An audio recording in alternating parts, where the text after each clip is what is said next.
Selamat pagi kawan pajak, Assalamualaikum warahmatullahi wabarakatuh. Perkenalkan, pertama-tama saya Dedi Supriyadi, salah satu penyuluh dari KPP Madya Bogor. Pada kesempatan kali ini saya akan menyampaikan mengenai Peraturan Menteri Keuangan Nomor 70 Tahun 2022 yang membahas mengenai kriteria dan atau rincian makanan dan minuman, jasa kesenian dan hiburan, jasa perhotelan, jasa penyediaan tempat parkir, serta jasa boga atau catering yang tidak dikenai PPN. PMK ini adalah merupakan aturan pelaksanaan dari Undang-Undang Harmonisasi Peraturan Perpajakan yang terbit tahun 2021 Oktober lalu ya. Adapun latar belakang PMK ini adalah untuk prinsip keadilan, kepastian hukum, dan penyelarasan antara objek PPN dan pajak daerah.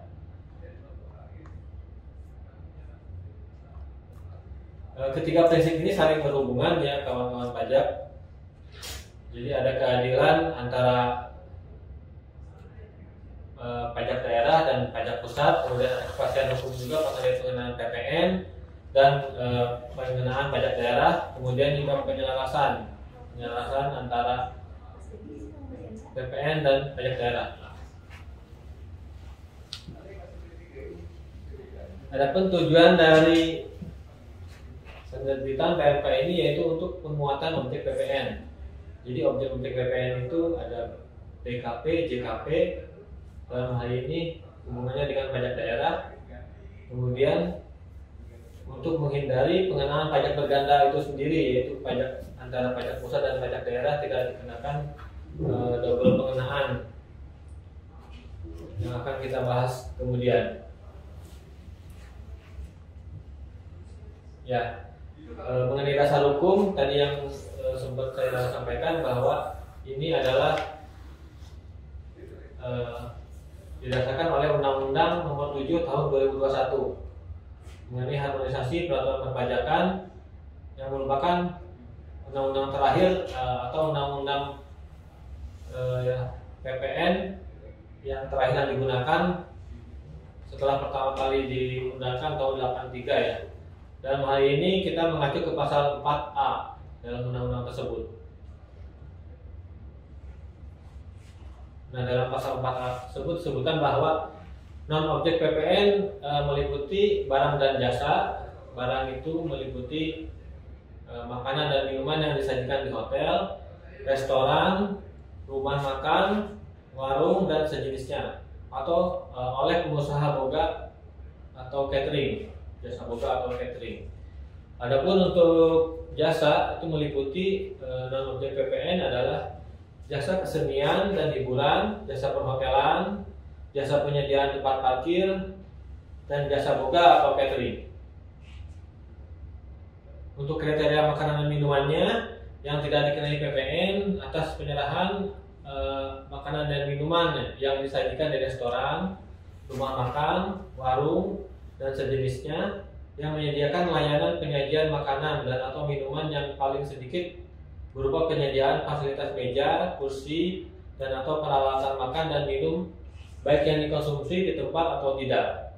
Jadi dari definisi ini kita bisa melihat bahwa atau kita bisa menggambarkan bahwa inilah sebuah rumah makan atau restoran atau warung yang di situ tidak dikenai PPN tapi pajak daerah. Kemudian untuk pengusaha jasa boga atau catering yang paling sedikit melakukan kegiatan pelayanan berupa proses penyediaan bahan baku dan bahan setengah jadi, pembuatan penyimpanan, serta penyajian berdasarkan pesanan. Kemudian penyajian di lokasi yang diinginkan oleh pemesan. Berbeda dengan lokasi di mana proses pembuatan dan penyimpanan dilakukan. Dan penyajian dilakukan dengan atau tanpa peralatan dan petugasnya. Jadi kalau kita contohkan misalnya ada suatu acara, kemudian di situ ada pastinya ada acara makan-makan, kemudian di situ ada jasa boga catering. Nah, itulah gambaran yang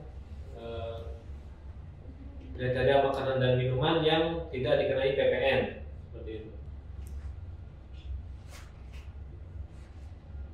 Kemudian untuk tadi non PPN, sekarang yang dikenai PPN Itu yang jelas-jelas berupa toko swalayan, misalnya ada pengusaha toko swalayan dan sejenisnya yang tidak semata-mata menjual makanan dan minuman.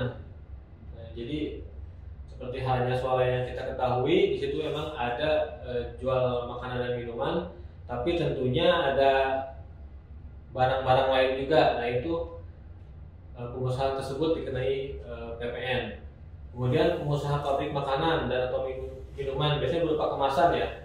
Pengusaha pabrik makanan atau minuman yang jelas-jelas tidak makan di tempat, jadi berupa dikemas kemudian dijual secara eceran, baik langsung atau tidak langsung ke konsumen akhir, berupa kemasan atau mungkin berupa masa daluarsanya itu mungkin beberapa tahun.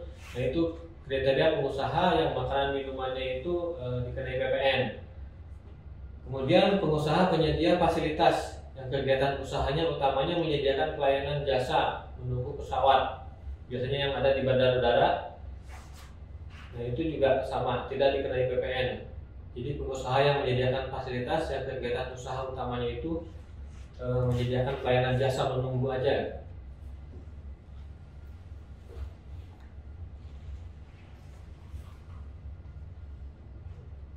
Adapun untuk jasa kesenian dan hiburan yang tidak dikenai PPN bisa kita uraikan satu persatu ya.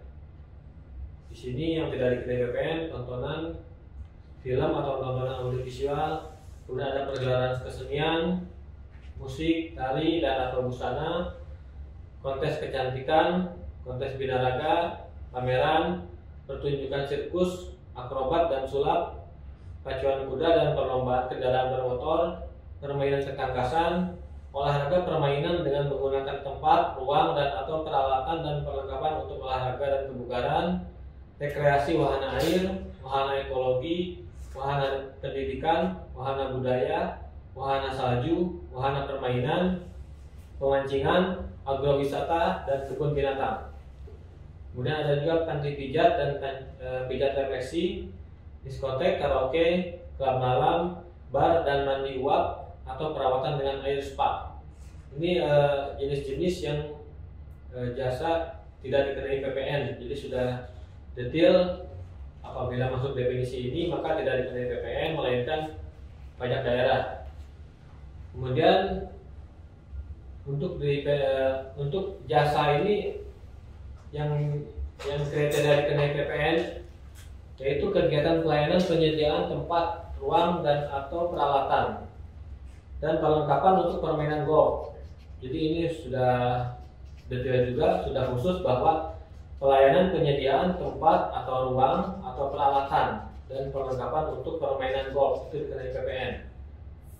Kemudian untuk jasa yang dikenai PPN juga ini didefinisikan yaitu penyerahan jasa digital berupa penayangan streaming, film atau audiovisual lainnya melalui saluran internet atau jaringan elektronik.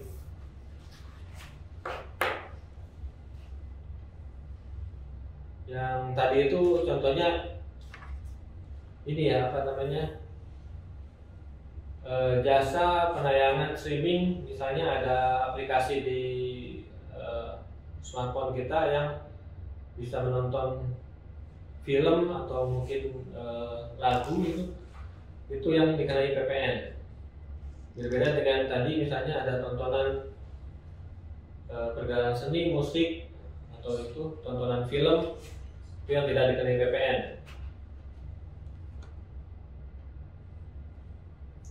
Adapun kriteria jasa perhotelan yang tidak dikenai PPN, seperti kita ketahui bahwa perhotelan pada umumnya yaitu berupa penyewaan kamar, yang definisinya yaitu jasa penyediaan akomodasi, kemudian jasa penyediaan fasilitas penunjang yang terkait secara langsung dengan jasa penyewaan kamar. Nah, ada room service, ada AC-nya, ada laundry-nya, ada extra bed-nya, ada fixture teleponnya, ada safety box-nya, ada internetnya, wifi misalnya, ada televisi satelit, kabel dan minibar.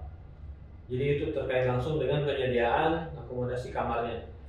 Kemudian penyediaan fasilitas yang terkait secara langsung dengan kegiatan jasa penyewaan kamar dan hanya diperuntukkan bagi tamu yang menginap.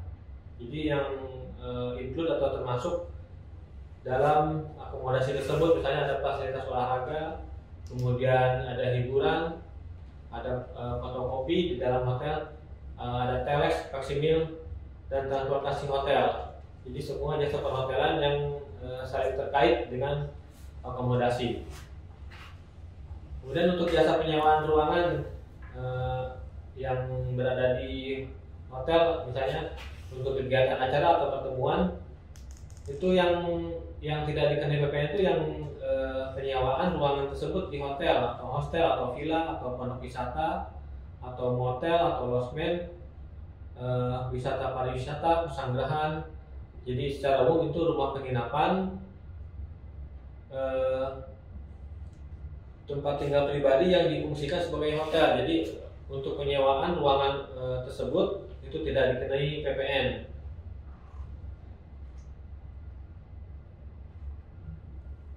Nah, adapun jasa perhotelan itu ada yang dikenai PPN juga. Misalnya ada jasa persewaan ruangan untuk selain kegiatan acara atau pertemuan di hotel. Hostel, villa, pondok wisata, motel, losmen, wisma, pariwisata, pesanggrahan, rumah penginapan dan sejenisnya, tempat tinggal pribadi yang difungsikan sebagai hotel atau perkemahan mewah. Penyewaan ruang yang terkena PPN itu bisa berupa misalnya untuk ruangan untuk ATM, untuk kantor, untuk perbankan, untuk restoran, untuk tempat hiburan, karaoke, apotek, toko retail, dan klinik. Jadi kalau boleh saya jelaskan, ini misalnya ada perusahaan lain atau perorangan lain yang menyewa suatu tempat, misalkan untuk penyediaan ATM atau mungkin untuk kantor, atau mungkin dia kerjasama dengan perusahaan lain untuk penyediaan tempat restoran atau mungkin apotek di suatu hotel. Itu atas jasa tersebut dikenai PPN. Jadi sifatnya tidak langsung ke konsumen hotelnya. Kemudian yang dikenai PPN juga dalam jasa perhotelan ini yaitu penyewaan unit dan atau ruangan termasuk tambahannya, serta fasilitas penunjang terkait lainnya di apartemen, kondominium atau sejenisnya. Jadi didasarkan atas izin usahanya. Jadi kalau bukan berupa hotel pada umumnya atau secara umum definisi hotel yaitu apartemen dan kondominium, itu penyewaan unit dan atau ruangan termasuk tambahannya itu yang dikenai PPN. Jadi ini kriteria apartemen dan kondominium ya namanya. Kemudian jasa perhotelan yang dikenai PPN juga yaitu jasa biro perjalanannya atau jasa perjalanan wisatanya yang diselenggarakan oleh pengelola jasa perhotelan. Jadi ini biasanya berupa kerjasama dengan biro wisata hotelnya tersebut. Nah, atas penyediaan atau atas kerjasama penyediaan jasa tersebut itu dikenai PPN. Jadi bukan biro wisata atau hotel yang menyediakan paket wisata kepada tamunya, tetapi ini kerjasama antara hotel dengan biro wisatanya itu yang menjadi objek PPN. Kemudian untuk PMK ini juga mengatur mengenai hubungannya dengan PHRD, yaitu jasa penyediaan tempat parkir, yang mana kita ketahui untuk distribusi parkir itu dikelola oleh pemerintah daerah. Itu tentunya tidak dikenai PPN, jadi tidak ada double pengenaan pajaknya. Itu tapi hanya meliputi kriteria penyediaan tempat parkir secara umum atau secara langsung kepada pengguna kendaraan ya dalam hal ini, yaitu penyediaan atau penyelenggaraan tempat parkir. Yang seperti kita ketahui misalnya sudah ada ruangan atau tempat atau mungkin lapangan, penyelenggaraan tempat parkir tersebut. Kemudian pelayanan memarkirkan, misalkan ada petugas paletnya, itu yang kriteria penyediaan tempat parkir dan jasa parkir yang tidak dikenai PPN. Adapun untuk yang kriteria misalnya definisinya jasa pengelolaan tempat parkir itu dikenai PPN. Jadi ini lebih ke kerjasama antara suatu gedung misalnya dengan perusahaan pengelola tempat parkir itu dikenai PPN seperti itu.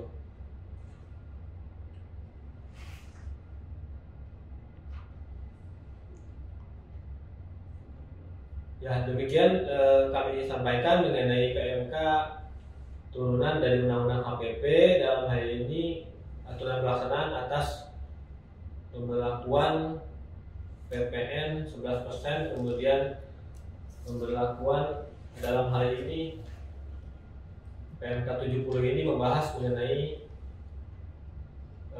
keterkaitan dengan pajak daerah seperti itu. Bisa kami sampaikan secara disimpulkan. Jadi bisa kami simpulkan bahwa terdapat pajak-pajak daerah yang sebenarnya itu apabila dikenakan PPN tentunya akan ada double pengenaan, yaitu atas jasa perhotelan, kemudian jasa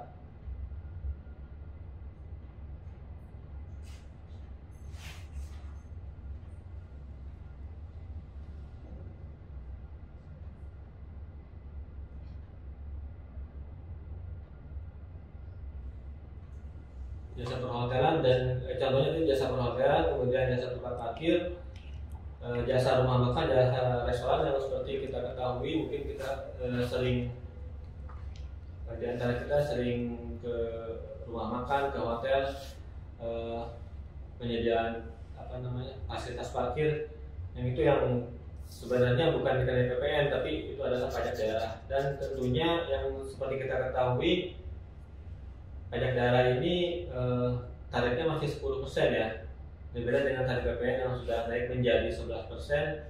Untuk pajak daerah masih 10%. Demikian penyampaian dari kami, mudah-mudahan bermanfaat dan menambah wawasan kita mengenai PPN dalam hal ini. Terima kasih atas perhatiannya. Wassalamualaikum warahmatullahi wabarakatuh.